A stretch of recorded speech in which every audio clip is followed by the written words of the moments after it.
गणतंत्र दिवस उज्जैन से उठा एक बड़ा संदेश। सिप्रा के पावन तट पर पहली बार लहराया तिरंगा। मुख्यमंत्री मोहन यादव ने रच दिया इतिहास और फिर कार्तिक मेला ग्राउंड से हुआ बड़ा ऐलान, जिसने पशुपालकों की तकदीर बदलने की उम्मीद जगा दी। सीएम मोहन यादव का 505 करोड़ रुपए का बड़ा फैसला। आगे जानिए इस ऐलान का पूरा असर। पशुपालन का कार्य और किसानों और पशुपालकों के लिए भी लाभ का माध्यम बने, इसके लिए बहुआयामी प्रयास किए जा रहे हैं।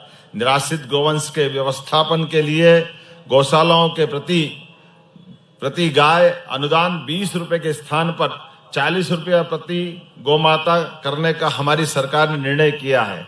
इस वित्त वर्ष में गौशालाओं के लिए बजट प्रावधान 250 से बढ़ा करके 505 करोड़ रुपया किया गया है। प्रदेश में लगभग 3000 गौशालाएं 5.25 लाख गौमाताओं की देखभाल का दायित्व निभा रही है।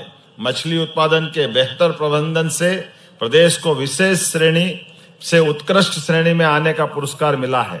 मत्स्य उत्पादन के क्षेत्र में हमारा प्रदेश आत्मनिर्भरता की ओर अग्रसर है और निजी क्षेत्र में भी भागीदारी बढ़ रही है। 1.5 लाख से अधिक मत्स्य पालकों को किसान क्रेडिट कार्ड दिए जा चुके हैं। प्रधानमंत्री मत्स्य संपदा क्षेत्र में भी हमारी सरकार लगातार अच्छा काम कर रही है। इसी कारण से तालाब निर्माण और मत्स्य बीज का उत्पादन के कार्य भी हुए हैं। जन विश्वास अधिनियम 2024 एवं 25 के माध्यम से अनेक कानूनों के प्रावधान सरल किए गए हैं और अनावश्यक नियमों को हटाया गया है। इससे उद्योगों को विकास के लिए नई दिशा मिली है।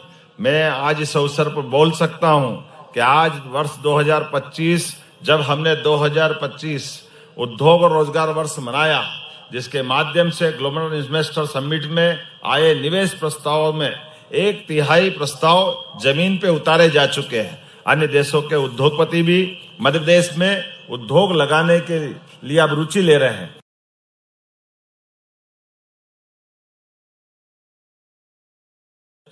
UK, Germany, Japan, Spain, Dubai के उद्यमियों से प्राप्त प्रस्तावों से विभिन्न क्षेत्रों में निवेश और रोजगार की संभावनाएं साकार करने के लिए हम अग्रसर हैं। हाल ही में स्विट्जरलैंड में हुई वर्ल्ड इकोनॉमिक फोरम की बैठक में भारत का दल सबसे बड़ा था। इसमें मध्य प्रदेश की भागीदारी भी महत्वपूर्ण रही है। उद्योग संवर्धन नीति में 2025-26 में 1552 करोड़ से अधिक की सहायता प्रदान की गई है। शासन के इस सहयोग से उद्यमियों का हौसला बढ़ा है। मध्य प्रदेश के उद्योग क्षेत्र में एक महत्वपूर्ण उपलब्धि धार में पीएम मित्र पार्क की आधारशिला रखे जाने से जुड़ी है। इसके लिए यशस्वी प्रधानमंत्री श्रीमान नरेंद्र मोदी जी ने अपने जन्म दिवस पर मध्य प्रदेश के अंदर 17 सितंबर को पधार कर स्वयं ये सौगात दी है। उद्योग और रोजगार को बढ़ावा देने के लिए कई महत्वपूर्ण कदम उठाए गए हैं। वर्ष 2025 में ऑनलाइन प्रक्रिया के माध्यम से 1092 औद्योगिक भूखंड उपलब्ध कराए गए हैं, जिसके आधार पर निवेशकों को पारदर्शी और सुव्यवस्था के आधार पर उद्योग के समग्र विकास के लिए 2025 में एमएसएमई नीति लागू की गई। स्टार्टअप नीति, कार्य योजना और औद्योगिक और भूमि आवंटन सभी चीजों को सिंगल विंडो सिस्टम के जरिए अब तक 2300 से अधिक औद्योगिक इकाइयों को 742 करोड़ से अधिक की सहायता प्रदान की गई है। वर्षों से लंबित निवेश प्रस्तावों का समाधान संभव हुआ है। मुख्यमंत्री उद्यम क्रांति योजना में हितग्राहियों को लगभग 500 करोड़ से अधिक का ऋण दिया गया, जिससे स्वरोजगार और उद्यमिता को नई गति मिली है। मध्य प्रदेश में छोटे और मझोले उद्योगों की अपार संभावना है। यदि उद्यम सफल हो जाए तो साधारण से व्यक्ति को भी सक्षम बना देता है और उस क्षेत्र के विकास का नक्शा ही बदल जाता है। उद्योग हमारे लिए मंदिरों के समान है, जो रोजगार रूपी आशीर्वाद देते हैं।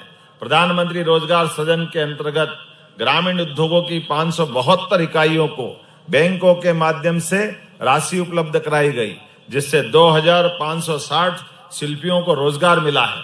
प्रधानमंत्री श्रीमान नरेंद्र मोदी जी ने वर्ष 2047 तक विकसित भारत का आह्वान किया है। इसके लिए सभी राज्यों को भागीदारी देनी है। अच्छी कानून व्यवस्था और अपराध नियंत्रण के फलस्वरूप विकास की गति तेज होती है। प्रदेश में कानून व्यवस्था की स्थिति को मजबूत बनाते हुए आपराधिक तत्वों पर भी नियंत्रण को प्राथमिकता दी गई है। अगला स्टेशन आपकी मनचाही मंजिल खुशहाली है। खुशहाली के दरवाजे चारों ओर से खुले रहेंगे। किसान इंडिया के साथ यात्रा करने के लिए आपका धन्यवाद।